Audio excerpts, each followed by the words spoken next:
All right, I'm with Assistant Chief of Police Adam Hatter down here in Hanceville. You had a late night last night, didn't you, Chief? Yes, sir. We were out pretty late, probably around 3 or 4 this morning. Now, you were in pursuit of Justin McCoy Booth, who escaped from the jail here. How did you find him? A lot of boots on the ground work. I guess you could say kind of old-fashioned police work. We just talked to a lot of people, followed up on a lot of leads and tips, and kept at it until we finally came up with him. Well, he must have been the most surprised man in the Birmingham area when you walked in last night, right? He was.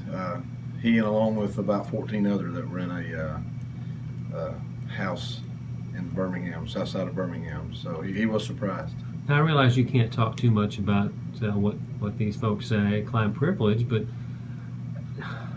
does he understand what he did? I don't know, Tim. He's a younger guy.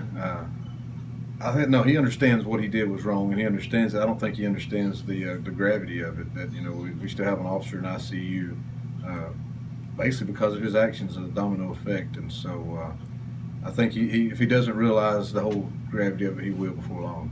I understand. I talked to Bob Long earlier this morning. I understand that he's going to be charged with escape. Is that right? Yes, sir. He'll be charged with escape, 3rd degree, and then once he makes bond on that or sees a judge, he's got felony warrants in Pickens and St. Clair County. And I'd like to add that they've been a great help to us.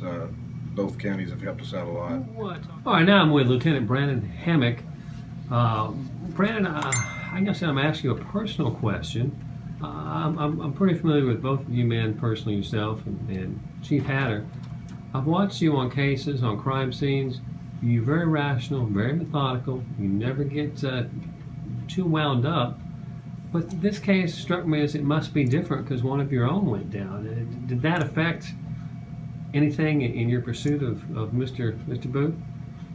I would say yes, it does. I think it intensifies the desire to get it closed and put everything to closure. Now, tell us a little bit about this boots on the ground police work that Chief Hatter was talking about. I think I know what that means, but I'm not sure the general public knows what that is. Do you literally just go door to door asking questions, or how does something like that work? Getting out, checking up, following up on leads, any phone calls from informants or information you might receive, physically going out and checking on it, and just following up on those leads that you create from the original leads, and just it takes you step by step. Chief, the people in Hanceville, they look to you guys, this department, for safety and security. It got a little bit hairy the other night. There was some concern about a man running loose in town. Tell me your perspective as a law enforcement agent of what that means to you to protect this town. Well, it means everything. It's our duty to the city of Hanceville and the jurisdiction, and really the people of Cullman County. First of all, reiterate that at any time we did not feel like the citizens were in danger. The escapee was not violent. He had no violent past.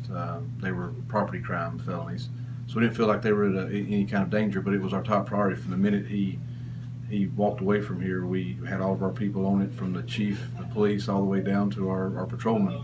Even the mayor himself was out, so we had people everywhere. And anytime you have an escapee, it's a big deal, but I think it was bigger because it was Hanceville, and the chief and the mayor really put a priority on the safety. And so we did all we could, and since we didn't come up with him that night, we've literally been nonstop on it since Monday night. And of course it came to a conclusion last night. So we had him back in our jail within 3 days, basically, which I think is pretty decent. Lieutenant, you were very impressed with the law enforcement assistance you got down in Jefferson County, weren't you?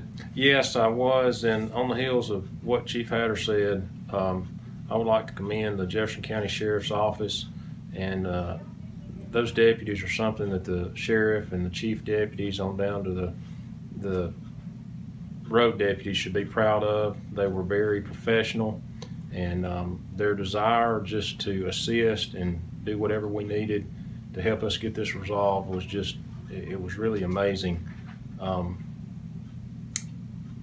They really went above and beyond what they had to do to help us. In the middle of the night?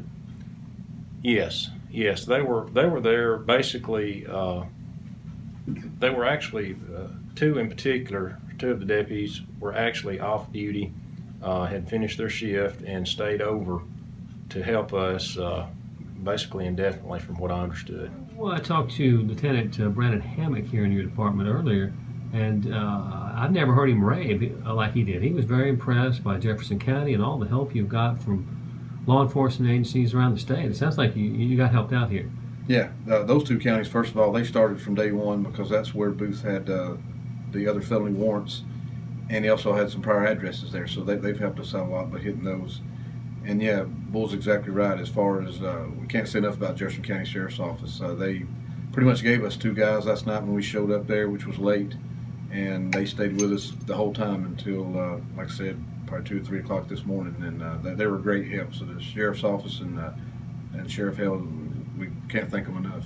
And Birmingham PD. Once we actually got on the south side of Birmingham, they sent several officers and were a big help also. Gotcha. So when you guys kind of had that place surrounded and you were going in for the arrest, did you have anything specific in mind, or were you just looking at one target? Well, we actually didn't know exactly what we were going into at the time, but our focus was on Mr. Booth, and everything else was somewhat secondary. And one final question, Mr. Booth, did any resistance, or did he come along willingly after he knew he was going to be detained there? It was fairly willingly.